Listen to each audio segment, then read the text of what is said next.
உழைக்கிற நேரத்துலலாம் எல்லாம் வாங்கிட்டு 2 கிட்னியும் ஃபெயிலியர் ஆயிட்டா ஒரு குடும்பத்தில் ஒருத்தர் வந்துருவாங்களா என்ன மனுஷங்க. இந்த வீடியோவில் வர நபருக்கு 2 கிட்னிஸ் ஃபெயிலியர் ஆயிடுச்சு. ஃபெயிலியர் ஆனதுனால பெற்ற பிள்ளைங்களே வந்து வீட்டை விட்டு தோத்துட்ருக்காங்க. இந்த இன்சிடென்ட் இந்த வீடியோவை நீங்கள் பார்க்குறது உங்களுக்கு வேணால் புதுசாக இருக்கலாம். ஒரு ஹாஸ்பிட்டலில் ஒரு டயாலிசிஸ் தெரபிஸ்ட்டாக நாங்கள் வந்து நிறைய பேஷண்ட்ஸ் வந்து இந்த மாதிரி கட்டின மனைவினாலேயோ இல்லை வந்து அவங்க பெற்ற பிள்ளைகளாலோ ஒதுக்கப்படுறத நாங்கள் வந்து கண்கூட நாங்கள் பார்த்துருக்கோம். அவங்க வந்து கதறி அழுகுறதை நாங்கள் கண்கூட பார்த்துருக்கோம். இந்த மாதிரிலாம் நடக்கக்கூடாது. கிட்னி ஃபெயிலியர் நடந்துச்சு அப்படின்னா வாழ்க்கை எவ்வளோ நரகமாக இருக்கும் அப்படின்றது டயாலிசிஸ் பண்ணுற பேஷண்ட்ஸை வந்து நேராக பார்க்குறவங்களுக்கு, டயாலிசிஸ் பற்றி தெரிஞ்சவங்களுக்கு இது நல்லா தெரியும். நம்ம இந்த வீடியோ பார்க்குற வியூவர்ஸ் நம்ம கிட்னியை வந்து சேஃபாக வச்சுக்கணும் அப்படின்னா என்ன பண்ணலாம் அப்படின்னா ஒரு 5 டிப்ஸ் தரேன். இந்த டிப்ஸை ஃபாலோ பண்ணிட்டீங்க அப்படின்னா உங்களுக்கு கண்டிப்பாக வந்து கிட்னி ஹெல்த் நல்லாயிருக்கும். ஃபஸ்ட்டு நம்பர் 1, நீங்கள் வந்து மார்னிங் எழுந்திரிச்ச உடனே வந்து தண்ணி குடிங்க. நிறைய தண்ணி குடிங்க. இந்த பெட் காஃபி அந்த மாதிரி வந்து இதை அவாய்ட் பண்ணிட்டு வெறும் தண்ணியை மட்டும் குடிங்க. ஆனால் ஒரு சொம்பு ஃபுல்லாக தண்ணி குடிச்சிருங்க. அதுக்குன்னு வந்து ஃபாஸ்ட்டாக அப்படியே குடிக்காதீங்க, கொஞ்சம் கொஞ்சமாக குடிங்க. பட் ஆனால் வந்து மார்னிங் தண்ணி குடிச்சதுக்கப்புறம் இன்டர்னல் ஆர்கான்ஸ் எல்லாமே வந்து ரிஃப்ரெஷ் ஆகிரும். உங்களுக்கு மோஷன் வந்து ஃப்ரீயாக வரும். அதிலே உங்களுக்கு தெரியும், ஒரு ஃபீல் கிடைக்கும். ஃபஸ்ட் டைம் உங்களுக்கு வந்து மார்னிங் தண்ணி குடிக்க ஆரம்பித்து கொஞ்சம் வாமிட் வர மாதிரி உங்களுக்கு வந்து ஃபீல் ஆகலாம். பட் ஆனால் ரெகுலராக நீங்கள் அதை கன்சிஸ்டன்சியாக குடிக்கும்போது உங்களுக்கு அது ரொம்ப பிடிச்சி போயிடும். மார்னிங் வந்து தண்ணி ஃபஸ்ட்டு குடிங்க. நெக்ஸ்ட் வந்து பெயின் கில்லர் டேப்லெட் வந்து டாக்டர் கன்சல்டேஷன் இல்லாமலே எடுக்காதீங்க.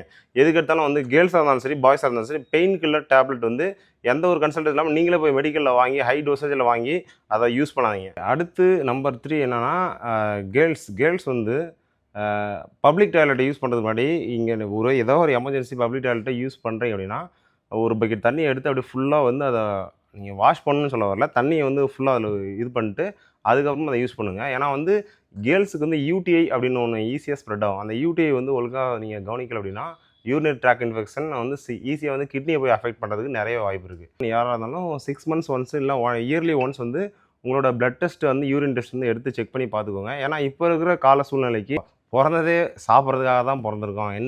இருக்கிறது ஒரே ஒரு வாழ்க்கை, என்ன வேணால் சாப்பிட்டு போகலான்னு சொல்லிட்டு சாப்பிட்றாங்க. ஹோட்டல் ஃபுட்ஸில் நிறைய ஜங்க் ஃபுட்ஸ், இப்போ கெமிக்கல்ஸ் நிறைய ஐட்டம்ஸ் வந்து ஆட் பண்ணுறாங்க. அது மூலயமா என்ன காரணம்னே தெரியாமல் நிறைய பேருக்கு வந்து இப்போ கிட்னி ஃபெயிலியர் இருந்துச்சு. லாஸ்ட் இயர் பார்த்தீங்கன்னா ஒரு பேஷண்ட்டு, அவனுக்கு வந்து 18 வயசு கூட ஆகலை, 18 வயசு இருக்குன்னு நினைக்கிறேன். கரெக்டாக 18 வயசு. அந்த 18 வயசு பையன் எப்போ பாரு மொபைல் நைட் ஃபுல்லாக மொபைல் தான் யூஸ் பண்ணுவானா. தண்ணியே குடிக்காமல் வந்திருக்கான். தண்ணியே குடிக்காமல் வந்தனா டீஹைட்ரேட் ஆகி அவன் வந்து கிட்னி இன்ஃபெக்ஷன் ஆகி கிட்னியில் கல் வந்து அந்த இது வந்து ரொம்ப இதாகி கிட்னி ஃபெயிலியர் ஆகிடுச்சு. புரியுங்களா? தண்ணியே குடிக்காமல் இருக்கான். தூங்காமல் இருக்கீங்க அப்படின்னா, ஒழுங்காக தூங்காமல் இருக்கீங்க அப்படின்னா, ஒழுங்காக தூங்கலைன்னா உள்ளே இருக்க எல்லா இன்டர்னல் ஆர்கான்ஸுமே பாதிக்கும். அப்படிங்கிறப்போ ஈஸியாக கிட்னி ஃபெயிலியர் ஆகுது. அதனால் வந்து இப்போ இருக்கிற கால சூழ்நிலைக்கு அவுட் சைட் ஃபுட்டு அவாய்ட் பண்ணுங்கள். அதிகமாக ஃபோன் யூஸ் பண்ணாதீங்க. ஒர்க் அவுட் பண்ணுங்கள். டெய்லியும் ஒர்க் அவுட்டுக்குன்னு தனியாக டைம் ஒதுங்க.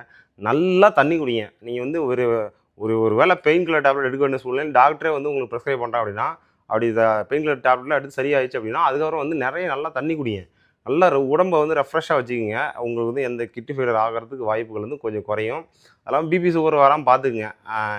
ஏன் வந்து இதை சொல்கிறோம் அப்படின்னா, டயாலிசிஸ் என்ன அவ்வளோ கொடுமையானதா அப்படின்னா, ஆமாம் கொடுமையானது. வாரத்துக்கு 3 டைம் டயாலிசிஸ் பண்ணால் தான் நீங்கள் உயிரோட இருக்க முடியும். நீங்கள் குடிக்கிற தண்ணி யூரினாக வெளியே வராது. உங்கள் ஃபில்ட்ரேஷன் ப்ராசஸ் நடக்காதனால யூரின் வெளியே வராது. அப்படின்றப்போ யோசிச்சு பாருங்கள், குடிக்கிற தண்ணிலாம் உடம்புல இருக்கும். எப்போ உங்களுக்கு வந்து அந்த ப்ரீத்திங் டிஃபிகல்ட்டி வருது, அதாவது தண்ணியில் வெளியே போகாதனால உடம்புல தங்கிடுதுல, அதனால் எப்போ உங்களுக்கு ப்ரீத்திங் டிஃபிகல்ட்டி, எப்போ திடீர்னு ஐசியூவில் போய் படுத்து கிடப்பீங்க, பல லட்சங்கள் செலவாகும். இந்த மாதிரி பல கொடுமையான விஷயங்கள். அதாவது தண்ணி குடிக்கிறதுன்னு உங்கள் காதலியோ உங்கள் மனைவியோ உங்கள் பெத்த பிள்ளையோ அவங்க தண்ணி குடிப்பாங்க. அவங்களுக்கு வந்து எவ்வளோன்னு தண்ணி குடிக்கலாம்ல, அவங்க தான் கிட்னி ஃபெயிலியர் ஆகல. அவங்கள பார்த்தா உங்களுக்கு பொறாமையாக இருக்கும். அதெல்லாம் வந்து நரக வேதனை டயாலிசிஸு. அதனால் வந்து இந்த மாதிரிலாம் சுச்சுவேஷனை வந்து பூமியில் நீங்கள் உயிர் வாழும் போதே அனுபவிக்கக்கூடாது அப்படின்னா உங்களோட ஹெல்த் மேலே பார்த்துங்க. ஓகே ஃப்ரெண்ட்ஸ், நான் சொன்ன இந்த டிப்ஸ் எல்லாம் ஃபாலோ பண்ணிக்கோங்க.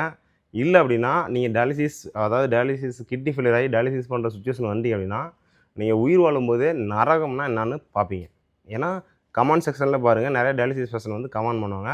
அவங்க படுற வலியும் வேதனையும் கண்கூடா இப்போ நீங்கள் பார்த்தீங்க அப்படின்னா நீங்களே அழுதுருவீங்க. அவ்வளோ வலி வேதனை இருக்கும். So be careful. உங்கள் ஹெல்த்தில் கான்சன்ட்ரேஷன்